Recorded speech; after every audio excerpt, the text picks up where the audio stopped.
Attorno alle 13:30 di venerdì pomeriggio di oggi praticamente c'è stato un incendio a Isola Verde, nella località Calino, praticamente nella zona che c'è dall'idrovola della Busiola, Busiola, scusate sempre dimentico dove mettere l'accento, e lì andando verso Cazzadra c'è una proprietà, all'interno di questa proprietà c'era del materiale, legname, copertoni, e per motivi che non sono noti ha preso fuoco e tuttora adesso sono le 13, le 15 scusate, e ci sono dei vigili del fuoco ancora in azione, in quanto non è di facile estinzione perché è materiale diciamo in cui serve una grande quantità di acqua. Infatti i vigili del fuoco hanno dovuto diciamo fare avanti e indietro per fare rifornimento al primo idrante disponibile, che è quello vicino proprio dove c'è la parte di parrocchia, che fa angolo per poi andare verso Isola Verde praticamente. Il fumo, è stata una bella colonna di fumo, ovviamente c'è anche tutta la problematica dell'acqua in questo periodo, però fortunatamente non si è fatto male a nessuno, e adesso ci sono anche la polizia locale che stanno cercando di capire qual è stata la causa di giorno, quindi sicuramente una causa fortuita, e speriamo che non ci siano troppi danni. Eventuali ulteriori aggiornamenti in seguito.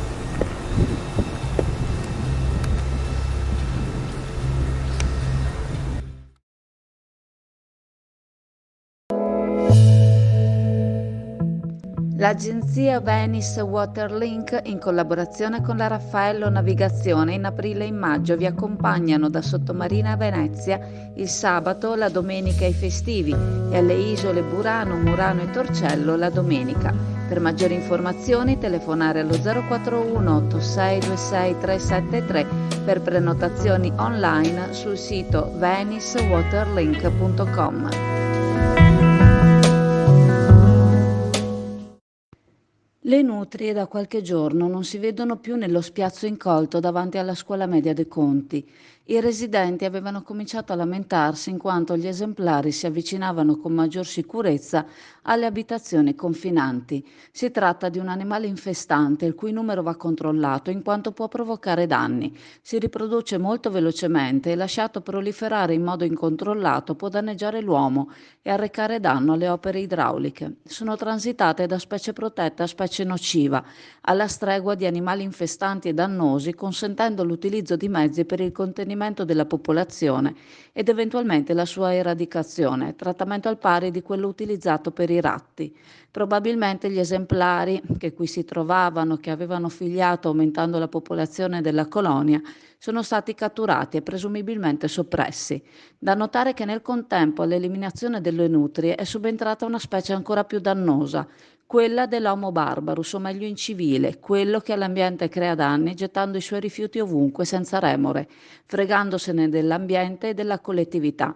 Attendiamo che anche questa specie venga definita nociva.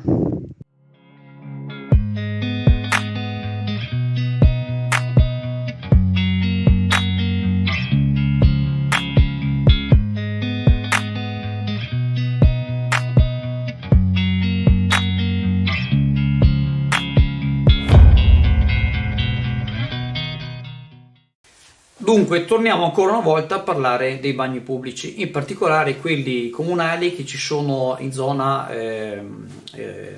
Torre di Sant'Andrea. Allora, quei bagni che sono stati chiusi per tantissimi anni, su richiesta anche, per carità, anche tra virgolette giustamente di alcuni soggetti, sono stati restaurati da parte dell'amministrazione comunale, la precedente amministrazione comunale Ferro, 5 Stelle, e non per criticarli assolutamente, ma hanno speso, mi sembra, in più occasioni oltre 30.000 euro, credo farà una cosa un'altra quasi 50.000 euro, tra ripristinarli e poi successivamente risistemarli perché puntualmente e ciclicamente qualcuno li spacca in pratica. Adesso c'è giunta voce che sono ancora una volta rotti e per diciamo ripararli c'è un costo di circa 4.000 euro. SST, che è la società partecipata al 100% del comune, è l'addetta diciamo, alla manutenzione ordinaria, quella straordinaria rispetto al comune, e il comune quindi per sistemare questi bagni deve spendere altri 4.000 euro. Ecco, tra l'altro questi bagni vengono utilizzati in maniera impropria da qualche sbandato che va a dormirci dentro, ci sono coperte, letti, cioè non letti, scusate, cuscini, eccetera. E allora, questo discorso qua l'abbiamo fatto tante volte, ancora anni fa. Ha senso tenere aperti, che poi non si riescono a tenere aperti, dei bagni pubblici quando qualsiasi bar di Chioggia, il più caro, ti fa pagare 1,20 €, il più caro di un caffè al banco, e se hai bisogno di andare in bagno puoi andare tranquillamente in bagno?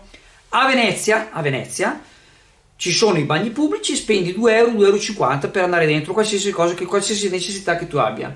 Allora, ripeto, con tutto il rispetto dell'amministrazione, con tutto il rispetto di persone che poveretti hanno anche bisogno di andare in bagno, ci mancherebbe altro, che comprendiamo, ma ha senso continuare a buttare dei soldi dalla finestra per dei bagni che in realtà usano solo i sbandati e ciclicamente bisogna spenderci sopra decine e decine di migliaia di euro? Punto di domanda.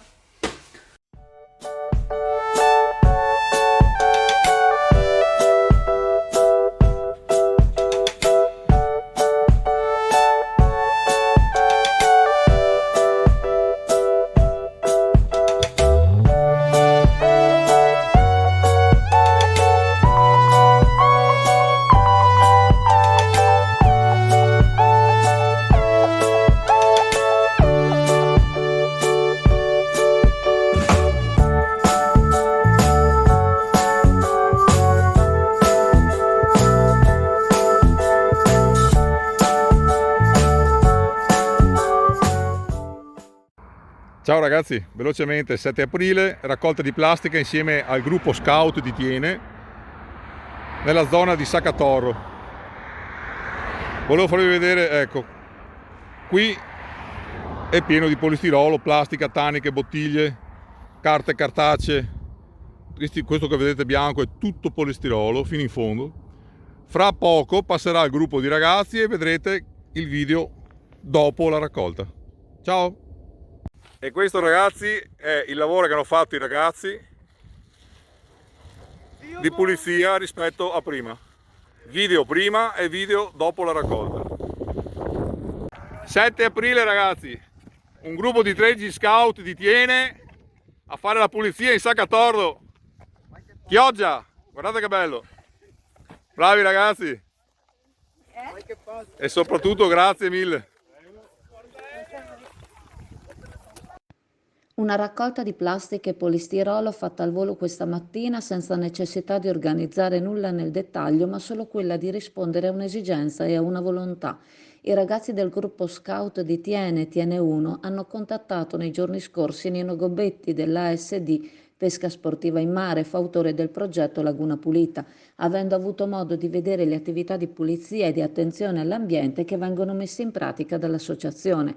Gobetti ha fatto la spola da Saccatorro alla stazione dei treni per portare i ragazzi a destinazione a 5 alla volta e dare loro modo di conoscere un luogo bellissimo del nostro panorama e dare l'opportunità di renderlo più bello.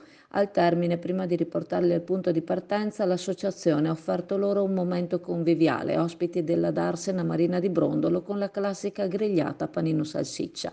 La prossima iniziativa dell'ASD Pesca Sportiva in Mare sarà una passeggiata in spiaggia a Isola Verde, con il doppio scopo di rendere l'ambiente più pulito e quello di riempirsi i polmoni di aria buona e gli occhi dello spettacolo che offre la natura. Appuntamento quindi domenica 23 aprile al Caffè del Mare a Isola Verde alle 9. Passa all'Indiga a trascorrere una pausa in relax e vista mare. All'Indiga troverai dell'ottimo gelato artigianale, gusti tradizionali e novità per deliziare il tuo palato.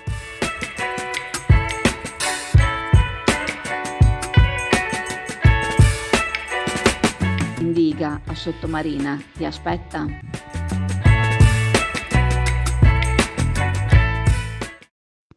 Martedì prossimo inizieranno i lavori di asfaltatura nell'area antistante al mercato ittico all'ingrosso di Chioggia, tra le due palazzine fino alla strada. Per completarli serviranno almeno un 14 giorni. I lavori procederanno prima su una metà della strada, proseguendo al completamento sull'altra metà, con la circolazione regolata a senso unico alternato, prima sull'una e poi sull'altra parte della careggiata. Logicamente lo spiazzo dovrà essere libero da mezzi per favorire l'utenza abituata a parcheggiare parcheggiare qui, le auto avranno diritto al parcheggio gratuito all'Isola dell'Unione, sugli stalli solitamente a pagamento sul lato sud della strada. L'intervento è stato predisposto dagli uffici dei lavori pubblici e ben venga che lo si sia deciso in tempi utili per non perdere i fondi messi a disposizione. Ora è da organizzare la circolazione veicolare in modo che i numerosi tir, auto articolati, furgoni e camion frigo possano continuare ad accedere nell'area senza che si verifichino troppi problemi.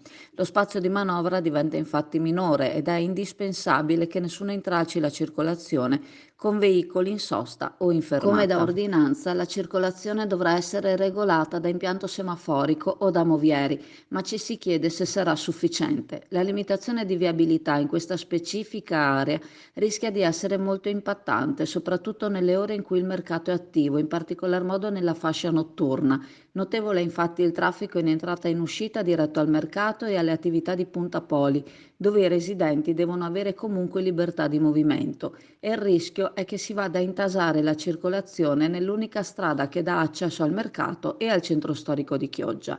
Lo stesso direttore del mercato ittico ravvisa la necessità di far intervenire la polizia locale per regolare il traffico in sicurezza, non avendo personale adeguato per poter esercitare questa attività e ritenendo insufficiente, soprattutto nella fascia notturna, la sola regolazione con impianto semaforico. Si tratta di un tratto di strada in cui la viabilità è complessa, integrata nella viabilità ordinaria e che va attenzionata maggiormente proprio per non causare disagio e pericolo a quest'ultima.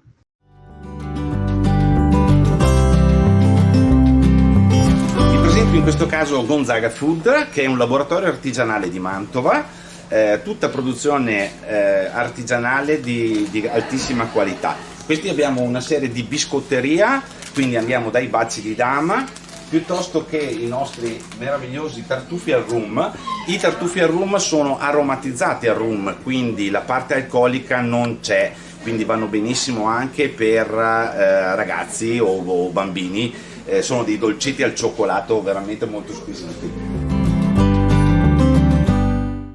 Rende noto il consigliere regionale Montanariello del Partito Democratico della mancanza delle tendine parasole nei bus di Arriva Veneto. A lui sono state inviate numerose segnalazioni e proteste a riguardo da parte dell'utenza, una cosa già vista, afferma il consigliere, annunciando la presentazione di un'interrogazione all'assessore regionale ai trasporti, chiedendo spiegazioni anche ai responsabili del servizio. Montanariello afferma di voler sapere se tali carenze facciano parte del famoso standard veneto di servizio e conclude dicendo: la favola dei vetri oscurati che proteggono non regge più.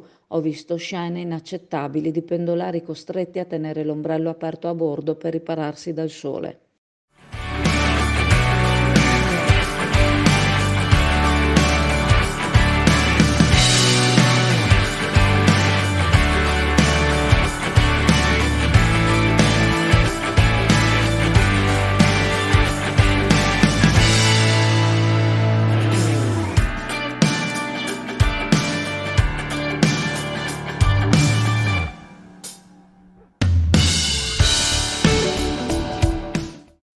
A Pasqua torna il Summit mondiale del parapendio attorno al Monte Grappa con 150 parapendisti e 80 deltaplanisti, un evento che attira decine di migliaia di persone per osservare il cielo riempito di vele e colori e che costituisce un valore enorme per il territorio, con oltre 100.000 presenze all'anno per il volo libero e un indotto da decine di milioni di euro.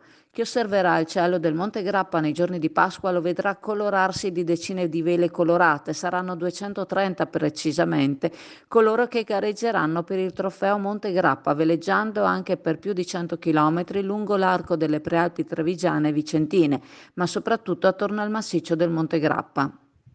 Il trofeo Monte Grappa, fondato nel 1982, è giunto alla sua 37esima edizione, in quanto alcune nel corso degli anni non sono state disputate e come tradizione vuole si celebra sotto le festività pasquali, quest'anno dal 5 al 10 aprile, con annessi eventi outdoor per il pubblico e un expo per gli appassionati del volo libero. Sarà un'edizione storica, dopo anni torneranno infatti a gareggiare insieme parapendii e deltaplani, spiega Gianluca Soncin, presidente dell'AS di Volo Libero Montegrappa, associazione attiva dal 1979 che organizza l'evento.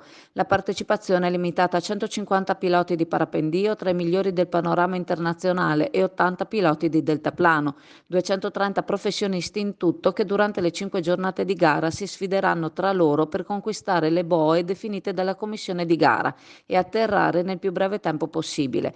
La classifica finale, data dalla somma dei risultati, permetterà di ottenere punteggio valevole per il ranking mondiale.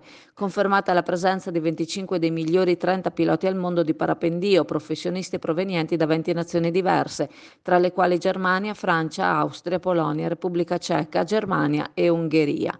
Non sarà solo un evento sportivo, l'indotto economico locale è enorme se si pensa che il volo libero da solo vale circa il 13% del PIL dell'intero comune di Borso, considerato dagli addetti ai lavori una sorta di capitale europea per il settore.